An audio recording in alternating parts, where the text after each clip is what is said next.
मौलाना साहब का मार्च जारी है जो जलसे में तब्दील हुआ और फिर धरने में, अब ये किसी कॉन्फ्रेंस में तब्दील होगा। लेकिन सवाल ये कि इसका नतीजा क्या निकलेगा। एंड पे रिजल्ट की बात होती है, नतीजा क्या। मौलाना साहब इससे हासिल क्या करेंगे, इस तरह कह लेते हैं। क्या मज़ीद अपने कारकुनों पर जुल्म जारी रखेंगे, उनको इतनी सर्दी में सड़कों पर सोने पर मजबूर करेंगे, खुद हलवे खाएंगे, इंजॉय करेंगे और खुद इस्लामाबाद में अपनी रिहाइशगाह पर में बैठ के आराम फरमाएंगे। जैसे जैसे इस्लामाबाद में धुंध बढ़ रही है, इसकी वजह से शायद पीपल्स पार्टी और नून लीग का धरने में किरदार भी कम होता हुआ दिखाई दे रहा है। इमरान खान की जो बॉडी लैंग्वेज है उससे बिल्कुल भी आपको ऐसा लगा कि उनको मौलाना के धरने से कोई ख़तरा है, कोई टेंशन है? तो फिर मौलाना का धरना आखिर किस लिए और कब तक जारी रहेगा, इस पर बात करेंगे। हमारे खुसूसी नुमाइंदे सदीक जान हमेशा की तरह हमें सेकंड सेगमेंट में ज्वाइन कर चुके हैं। Sadiq, warm welcome. सदीक, मेरी लिटरली हंसी निकल गई अब इंट्रो देते हुए कि आखिर वाकई मौलाना साहब चाह क्या रहे हैं, हासिल क्या होगा?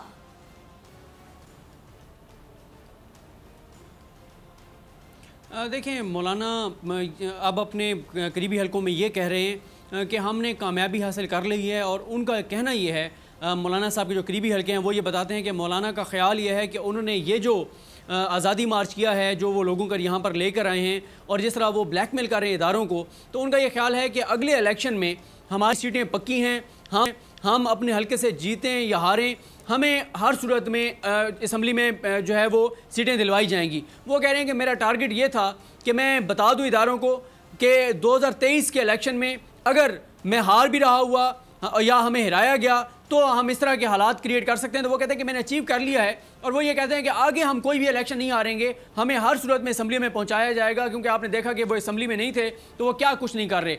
और जहाँ तक दूसरी सूरत हाल है वो ये है कि जिस तरह से वो इदारों को ब्लैकमेल कर रहे हैं, इदारों के खिलाफ जो बयानियाँ बना रहे हैं, इदारों के खिलाफ जो बयानात दे रहे हैं, उस पर आज फिर DISPR साहब का मौक़िफ़ आया है, आसिफ गफूर साहब का। वो मौक़िफ़ इसलिए देना ज़रूरी था कि आप देखें ना क्या कर रहे हैं।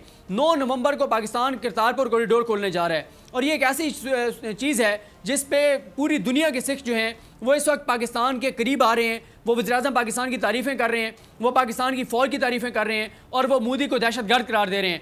लेकिन फजल रहमान साहब और एहसन इकबाल साहब करतारपुर कॉरिडोर के हवाले से भी अफवाहें फैला रहे हैं, कौम को बदगुमान कर रहे हैं, झूठी अफवाहें फैलाकर, झूठी खबरें देकर। अब एहसन इकबाल साहब को देखें जो दानिशवर बनते हैं, उन्होंने कहा कि ये तो सिक्योरिटी रिस्क है कि लोग वहाँ से सिख आएंगे और पता नहीं वो कहाँ निकल जाएंगे। ये नहीं कि उनको पता नहीं था, उनको पता था, उन्होंने जानबूझ के झूठा बयान दिया, जिसको आज क्लैरिफाई किया DISPR ने कि वो एक तरफा एक मामला है, वो एक तरफ से आएंगे वहीं से वो वापस चले जाएंगे, वो पाकिस्तान के दीगर शहरों में, पाकिस्तान के दीगर इलाकों में नहीं जा सकेंगे। वो उस कॉरिडोर के ज़रिए आएंगे, बाबा गुरु नानक के जो वहाँ पे उनका वो मकाम है वहाँ तक वो आएंगे, वहाँ से वो वापस चले जाएंगे, वो पाकिस्तान के दीगर शहरों में नहीं आएंगे।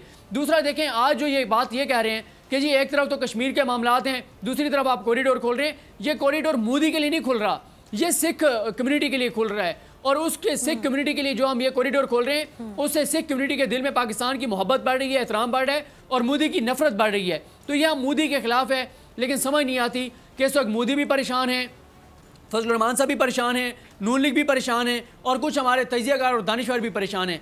दूसरा, आज DISPR ने दोबारा ये कहा है कि आप अपनी सियासत के अंदर इदारों को मत घसीटें, और उन्होंने बड़ी ज़बरदस्त बात की है कि फ़ौज तो कभी भी खुद नहीं आती इलेक्शन में वो तब आती है जब फ़ौज को बुलाया जाता है। हाँ। और आप ये देखें, आप इनका मुनाफिकाना किरदार देखें कि फ़ौज को किसने तलब किया था, निगरान हुकूमत ने और इलेक्शन कमीशन ने। ना ये निगरान हुकूमत के खिलाफ बात करते हैं, ना इलेक्शन कमीशन के खिलाफ बात करते हैं, बल्कि जो इलेक्शन कमिश्नर हैं, चीफ इलेक्शन कमिश्नर सरदार रजा साहब, उनके हक में तो ये तकरीरें करते हैं। अगर आपको ये लगता है कि धांधली हुई है 2018 में, तो पहला तो आपका मुतालबा ये होना चाहिए कि चीफ इलेक्शन कमिश्नर को हटाया जाए, लेकिन उनकी अब सपोर्ट में खड़े हुए हैं। आप निगरान हुकूमत का नाम नहीं लेते। इमरान खान तो इलेक्शन के बाद वज़ीर-ए-आज़म बने ना, आप टारगेट इमरान खान को करते हैं। अगर आपको लगता है कि इलेक्शन में धांधली हुई है तो फिर वो धांधली निगरान हुकूमत ने और इलेक्शन कमीशन ने कराई होगी, उनके खिलाफ आप बात नहीं करते।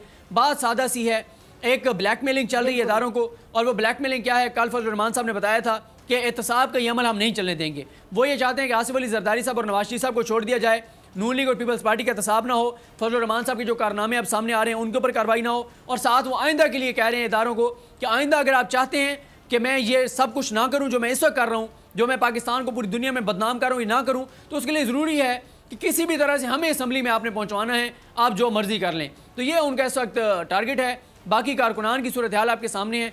आज भी फुटेजेस आई हैं कि कारकुनान की आज भी बड़ी तादाद वापस गई है। जाहिर है वो बेचारे क्यों ना जाते जब सारी रात वो पानी में भीग गए। वो आज 100 से ज़्यादा धरने के जो मरीज़ हैं वो सिर्फ एक हॉस्पिटल में गए हैं। लोगों को बुखार हो रहा है, नज़ला ज़ुकाम हो रहा है, हालत ख़राब हो रही है। फजल रहमान साहब तो आराम से जाके महल नुमा घर में सो जाते हैं। मटन कढ़ाइयाँ चल रही हैं और पता नहीं अजीब अजीब डिशें चल रही हैं जिनके नाम ही हमने पहले नहीं सुने थे। वो वहाँ पे मज़े कर रहे हैं और कारकुनान को वो कहते हैं कि वो बेचारे वहाँ पे सर्दी में ठिठरते रहें। इस वक्त भी जब हम प्रोग्राम कर रहे हैं इस्लामाबाद में बारिश हो रही है, कल बारिश हुई, आज दिन में तूफ़ानी बारिश हुई, लेकिन वो कहते हैं कारकुन बैठ रहे हैं। कल पूरी रात फजल रहमान साहब नहीं आए, उनकी पूरी क़यादत नहीं आई और वो इनके स्पोक्स पर्सन हैं जो मीडिया पे संभाले नहीं जाते, जो अजीब अजीब दावे कर रहे हैं, जो अजीब अजीब बातें कर रहे हैं, उनमें से कोई बंदा नहीं आया। ठीक, उन लोगों भी लोगों को समझ तो आ रही ना, लोग सब कुछ देख रहे होते हैं, वो हर चीज़ को समझ रहे होते हैं। सदीक, मुझे समझ नहीं आ रही दो चीज़ें, मुझे ये मैं कंक्लूजन पे पहुंची हूँ। मौलाना फजलुर रहमान साहब में दो चीज़ें कूट कूट के भरी हुई, एक खुद गर्जी और एक बेहिस्सी। खुद गर्जी यानी कुर्सी किसी तरह मिल जाए, बेहिस्सी इस तरह कि वहाँ लोग मौसम की सख्तियाँ बर्दाश्त करें, सब कुछ बर्दाश्त करें, खुद ये मटन कढ़ाइयाँ खाएँ, खुद ये हलवे खाएँ। जितना मैं मज़हब को समझती हूँ, बड़े गुनाहगार लोग हैं हम, लेकिन जितना मैं मज़हब को समझती हूँ, हमारा मज़हब तो हमें ये सिखाता है ना कि अगर किसी के पास खाना नहीं तो उसके सामने हम अपना खाना एंजॉय ना करें। यानी अगर कोई यतीम बच्चा आपके सामने खड़ा है तो आप अपने बच्चे को प्यार ना करें कि वो यतीम बच्चा महसूस ना करे कि मुझे प्यार करने वाला कोई नहीं है। ये मटन कढ़ाइयाँ एंजॉय कर रहे हैं और वो लोग वहाँ पे टूटी हुई जूतियों वाले लोग हमने देखे, या फिर उनको भी मटन कढ़ाइयाँ पहुँचाएँ, उनको भी मौसम की सख्तियाँ बर्दाश्त करने से मना करें। कोई मौलाना ऐसा कर सकता है? बड़ा ये कड़वा सवाल है, बड़े लोगों को चुभेगा भी, लेकिन मैं पूछने में मजबूर हो गई, कोई मौलाना ऐसे कर सकता है?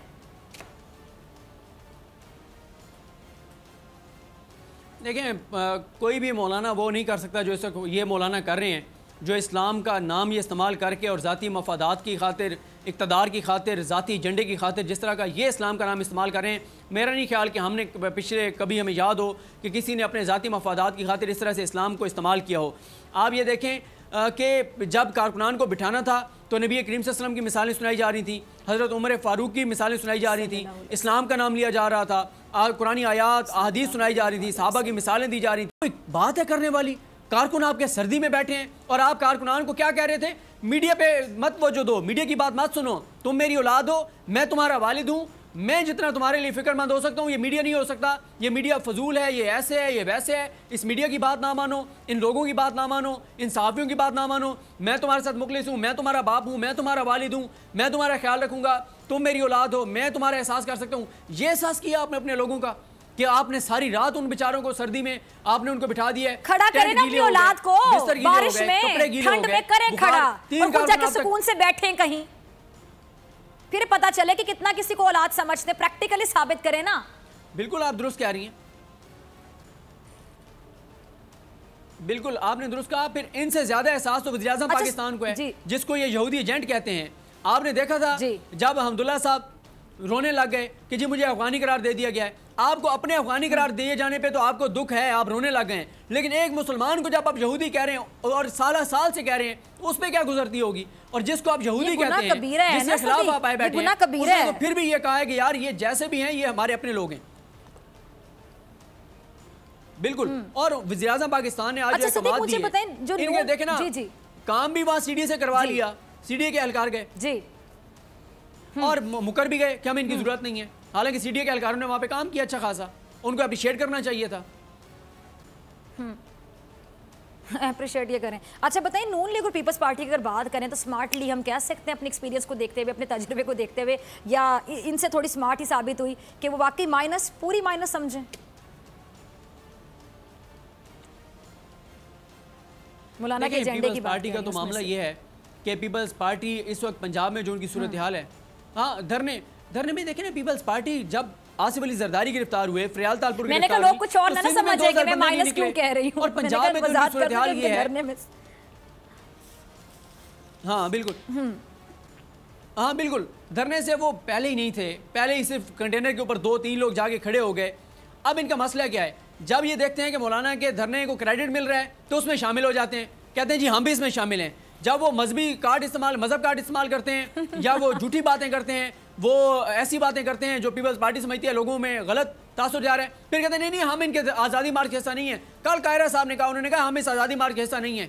जहाँ पे क्रेडिट लेना हो वहाँ कहते हैं हम इसका हिस्सा हैं, और जहाँ पे कोई उसके खिलाफ बात आ रही हो कहते हैं नहीं नहीं हम तो इसका हिस्सा नहीं है। तो ये मुनाफिकाना किरदार है पीपल्स पार्टी का। बिलावल साहब को वैसे चाहिए कि जितना टाइम उन्होंने इधर धरने के ऊपर तवज्जो दी है, वही सिंध के ऊपर तवज्जो देते और आवारा कुत्तों को संभालें। साथ एक और चीज ऐड कर देते हैं, इंतहाई बच्चों वाला किरदार है, इमेच्योर किरदार है। इतने सीजन्ड और मंझे हुए लोग अगर इस तरह इमेच्योरिटी का मुजाहिरा करेंगे तो ये कहेंगे कि हम हैं मुस्तकबिल के मेहमान।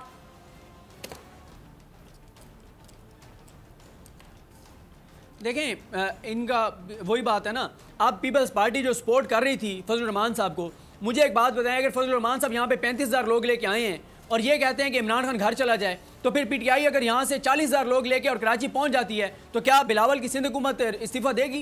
क्या हुकूमत गिरा दी जाएगी? क्या मुराद अली शाह इस्तीफ़ा देंगे? तो ये किस चीज़ पे ये वो कर रहे हैं कि एक मजहबी तबका, मखसूस मकतबा फ़िक्र के भी मखसूस लोग, मखसूस मदारिस के लोग, मखसूस सोच के लोग, मखसूस फ़िक्र के लोग, वो 30-35,000 लोग ले आएँ और वज़ीर-ए-आज़म इस्तीफ़ा दे दें। तो मेरा ख्याल है तहरीक इंसाफ को भी ये चाहिए कि यहाँ से 35,000 बंदे ये ले आए थे, 35,000 और 600, 700 या 36,000, 1,000 ज़्यादा लेके ये यहाँ से कराची चले जाएं और जाके बिलावल साहब को कहेंगे जी आप कहें मुराद अली शाह को इस्तीफ़ा दे दें। अजीब ये बातें करते हैं, अपने सूबे में डिलीवर नहीं हो रहा।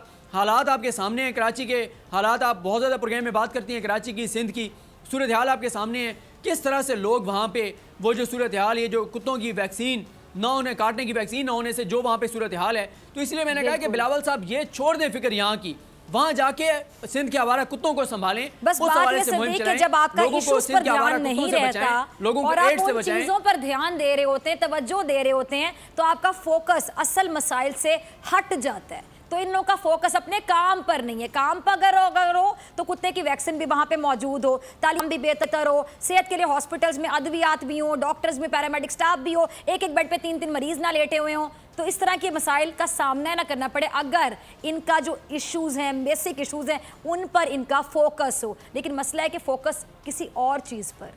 सॉरी टू से। सब्सक्राइब करें और बेल दबाएं ताकि कोई खबर रह न जाए।